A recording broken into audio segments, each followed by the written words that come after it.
Hey everyone, this is your instructor Stacy. We are now, I can't believe it already, at the end of our first module in 1101 Introduction to Education, and now we're going to be moving into Module 2.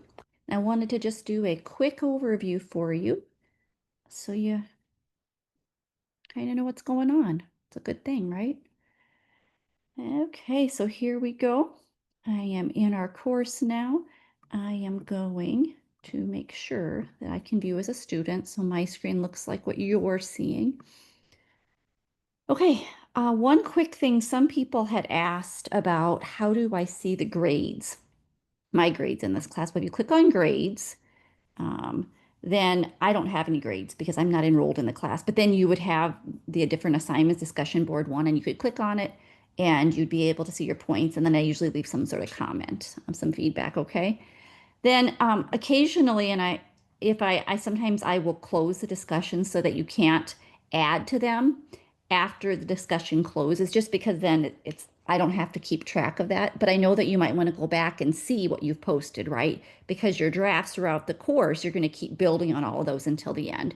So once a discussion has closed, you no longer can really access it through the content. So go to discussions and you should still be able to see it. And if you can't, let me know and I will work on it because sometimes things are just a little funny, right? Okay, so now in Module 2, we're going to be moving on to understanding student development and diversity. So this starts on Monday. You will notice if you're in this over the weekend, it will open a little bit sooner and it'll close on September 21st. So the big picture, you're going to examine how students develop and learn effective strategies for supporting all learners in diverse classroom settings. So kind of the nuts and bolts of that, the learning objectives. You're going to learn about student development across grade levels, identify evidence-based strategies for creating inclusive learning environments, and then also curate, which is a fancy word for put together, resources that promote equity and social justice in educational settings. So in our course text, that's going to be chapters 2 through 3 and 9. And remember, that's a text that unfortunately you do have to purchase, either the hard copy or um, the e-copy. And then I just have the topics here further broken down. Now, remember, in this course, your teacher resource kit is going to be the big thing that you're going to be working on each module, and we'll be sharing drafts, and your peers will be giving you feedback, and I'll be giving you feedback in our discussion boards, right? So we're going to continue, and each module will have different tasks. So at the end of the course, I know many of you are already working in schools as paras and in different sort of leadership and sort of consultative roles in culture and sort of behavior specialists and things like that, which is amazing. So when you're putting some of these materials together, ideally, I would love for them to be materials that can serve double duty that you can use for this class, but then you can also use in your work now. If you can't use it in your work now, be thinking about, well, how can I use some of this in my work in the future, right? I don't want you to be doing a bunch of stuff that then you just like throw away, right? Okay, so every module, and I move this up to the top now. I had it lower below the discussion board in the first module. I think some people missed it. So this is your like this is what tells you like how do I do this? You'll be thinking like what does this mean, Stacy? So you click on here. I would download and there's some things I would print. I'd probably print this. And then here it breaks down exactly what you'll be creating and sharing on the discussion board and getting feedback on during this module, right? And this is what you'll eventually just keep working on it as you think of things throughout the course. When it gets to be December, we'll talk about how you'll submit this, okay? So resource one this week is going to be a student development quick reference guide. So I'm not going to read through all of this and bore you, but you'll get to, I want you to choose at least two of these grade level bands, okay? And then for each grade band you choose, you're going to research. And we're going to start moving into things where the text is going to give you some background, but then you're going to need to use the resources at your disposal to fill in the gaps, right? And as teachers, you're going to do that all the time. So what are resources at your disposal?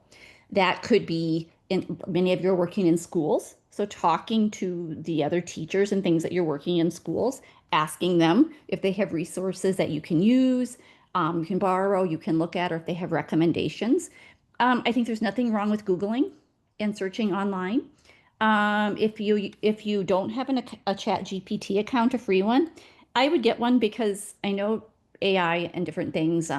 There's lots of different perceptions and messages out there about it.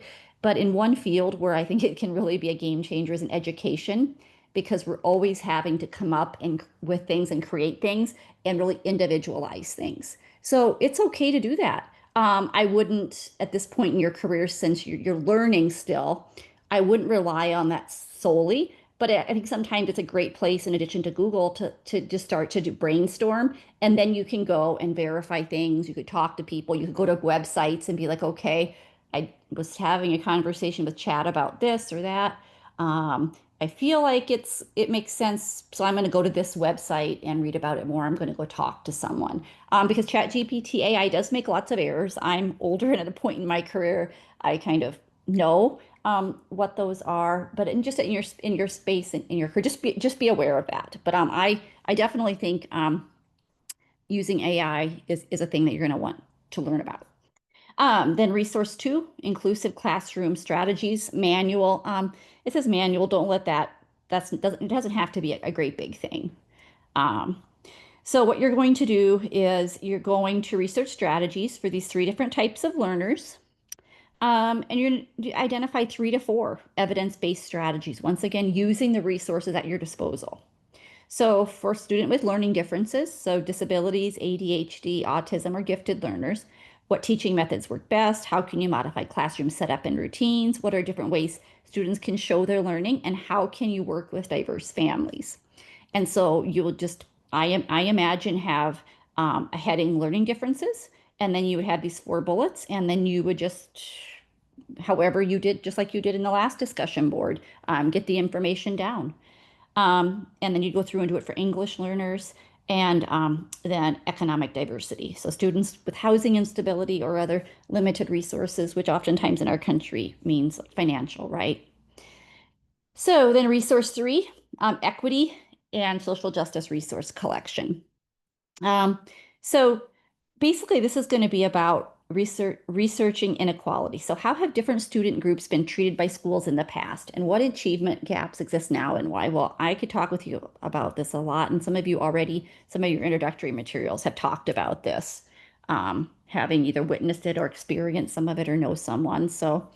Um, so what I want you to do is you're going to collect some materials. I want you to collect at least 3 to 4 resources. That doesn't mean like you have to go and buy things. It just means like when you're teaching in a classroom or when you're working now in schools, like what are some websites, links, books, things that when you need to talk about certain topics or these things that you could have at the ready, right? So um, I want you to think about curriculum first. So diverse books, multicultural examples, multiple perspectives, and respond to these 3 questions. Classroom community. This is a really interesting one in schools, right? Respond to those 3 questions. Family partnership. Respond to those 3. Student empowerment. Respond to those 3. Okay. Um, and then your final reflection.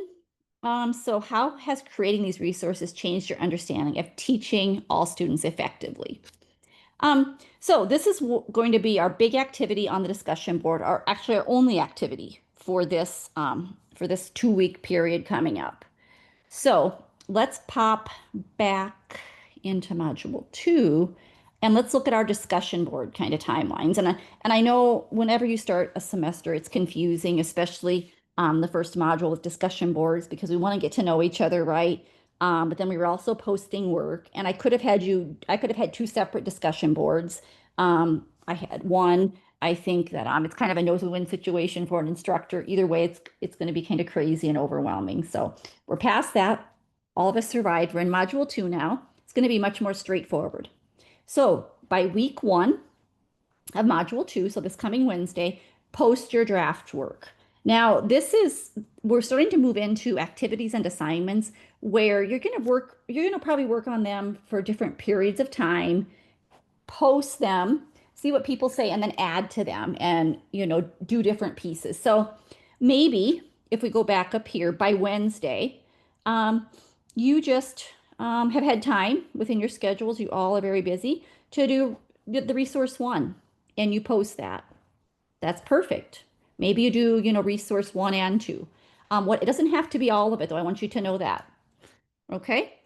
And then by Sunday, go in and see what other people are doing and provide feedback to at least two of your classmates, your peers. You've been doing an amazing job of that. And I will go in and do that too. Then by the following Wednesday, so not this Wednesday, but the next Wednesday, post the rest of your draft. And if you post all of your draft initially, then post some revisions or provide and then also provide feedback to two additional classmates, okay? Because by reading other people's work, you learn a lot. And I think some of you are picking up on that already. And so be thinking about how in age appropriate ways you could even build this into the work you're doing in schools now or in the future, right? Okay. And then by the final Friday of our module two, respond to the feedback you've received on your posts. Now, what if you can't meet these timelines? That's okay. I've looked at people have asked about it before, and I'm not going to take off points, but if you try to stick to this schedule, it's really going to optimize the course for you as far as you being able to get good quality feedback from me and your peers. And then it's also going to make it so that, your peers will also be able to see your work and give one another feedback. So in the perfect world, we all would try to stay within these parameters, but I know things happen. And so just if we can most weeks stick to that, I think that'll be great. I've had students say, well, like, could I post everything like by Tuesday? My entire draft, and then could I go in Tuesday and do feedback to two students? So then in theory, I wouldn't need to do anything, maybe until the next Wednesday. Sure. These are just like kind of like at the worst, try to get it up by Wednesday, right? By Sunday, Wednesday, Friday, sort of thing. Okay. I won't go on anymore. If you have questions, let me know. Here's just more about what to share in your post, but I think it's pretty clear up here now. And then just like, what do you say back to peers? You're doing a great job with that, and I try to model that for you too. But there's a reminder. One more thing before I close down. On Thursday, I will be holding special office hours just for you all from 4:30 to 5. And we're still working out the bugs in some of the field experience placements. You still should be looking into that. If you're wanting to do Bloomington, that's the one where you can't really do much right now. They're just getting going themselves with school.